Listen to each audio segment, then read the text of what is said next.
The father scoffed and said, "Don't lie to me. I know my European geography. All the famous stuff is in the same place." He then demanded to speak to my manager to complain about our false advertising. A tourist from California was visiting our small coastal town in Portugal. He came up to me on the beach, pointed at the sun setting over the Atlantic, and asked with complete sincerity, "What time do you guys turn that off?" I worked at a hotel in Switzerland.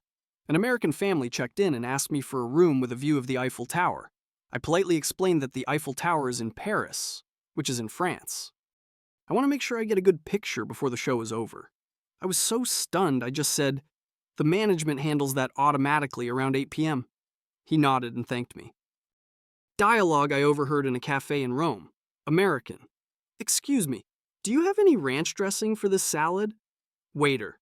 "No, Signora, we have olive oil and balsamic vinegar." American. "But how do you eat salad then? Don't you have anything normal? Like, from America?" The waiter just slowly walked away without saying another word. I was a tour guide at the Roman Forum. An American man asked me, "So, why didn't the Romans just speak English? It would have made things so much easier for everyone." I tried to explain the history of languages, but he just shook his head and muttered, "Seems like a really dumb oversight on their part." My cousin from Idaho came to visit me in London. We were on the tube, and she saw the "Mind the Gap" signs. She turned to me with wide, concerned eyes and whispered, "Who is Gap? And why is everyone so afraid of him? Is he a terrorist?" I had to spend the next 10 minutes explaining it was a warning about the space between the train and the platform. A customer at my bookstore in Scotland asked if we had the US Constitution. I said we didn't stock it.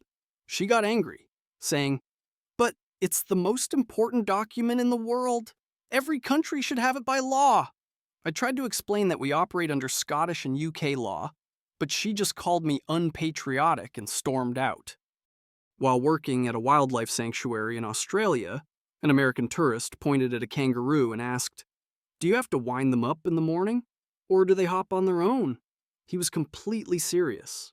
He thought they were like giant wind-up toys and we had a key for their backs. In Tokyo, I saw an American tourist trying to pay for a bowl of ramen with US dollars. The cashier politely refused. The American got louder. "What do you mean you don't take dollars? It's the world's currency. This is an insult to my country." He genuinely believed his cash should be accepted everywhere on the planet. An American woman in a Dublin pub told my friend his accent was a bit much. She said, "Could you tone it down a little?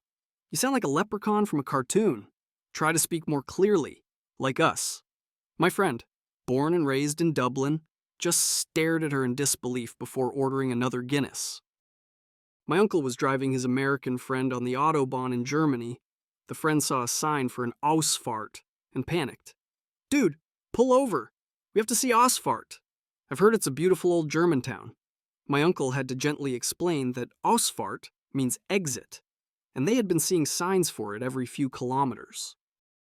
I work at a coffee shop in Vancouver, Canada, just across the border. An American tourist tried to pay with US cash and was confused when I gave him his change in Canadian currency. "Whoa, what's this monopoly money? I gave you real money. I want real money back." I had to explain that he was, in fact, in a different country. While I was studying in England, my American roommate asked me if I wanted to go see the Queen. I asked what she meant. She said, "You know, at the palace. Doesn't she come out at noon every day to wave at people? Like a cuckoo clock?" She was genuinely disappointed to learn that the Queen of England does not, in fact, perform daily scheduled appearances for tourists. An American couple on their honeymoon in Spain complained to their hotel manager that the whole town was broken. They were furious that shops were closed in the afternoon. This is terrible customer service. In America, things are open when we want them to be. The concept of a siesta was completely alien and offensive to them. I was helping an American tourist in France who was trying to buy some cheese. He asked for half a pound. The shopkeeper, who spoke little English, was confused. The American started shouting, "A pound! You know, like money, but for weight." He then pulled out a dollar bill and waved it at the cheese, as if that would clarify the unit of measurement. In a university geography class, a student from Texas insisted that Africa was a single country. The professor spent 15 minutes showing maps and listing nations. The student finally said, "Okay, I get that it has states, like we do, but what's the capital of the country of Africa? Is it Egypt?" The professor just put his head in his hands. My American friend rented a car in the UK. He called me an hour later, completely freaking out. "Everyone here is driving on the wrong side of the road. It's chaos. I've almost crashed like 10 times because of these crazy drivers." I had to remind him that he was the one who was supposed to be driving on the left. Overheard at the Giza pyramids, American teenager to her father. "This is so fake. The sand is way too perfect. It's definitely a movie set. Where's the real Egypt?" Her father nodded in agreement. "You're right, honey. It's probably all part of the resort. Let's go find the water parks." An American tourist in Paris stopped me to ask for directions. I replied in French, as it's my native language. She rolled her eyes and said, "Oh, come on. Everyone speaks English. Just drop the act." She was convinced I was just being rude and pretending not to understand her for my own amusement. At the East Side Gallery in Berlin, I heard an American ask his guide, "So which side did the communists build to keep the Mexicans out?" The guide was speechless for a solid minute before trying to explain the entire Cold War in the simplest terms possible. The tourist just looked confused and said, "So, the Germans have a Mexico, too?"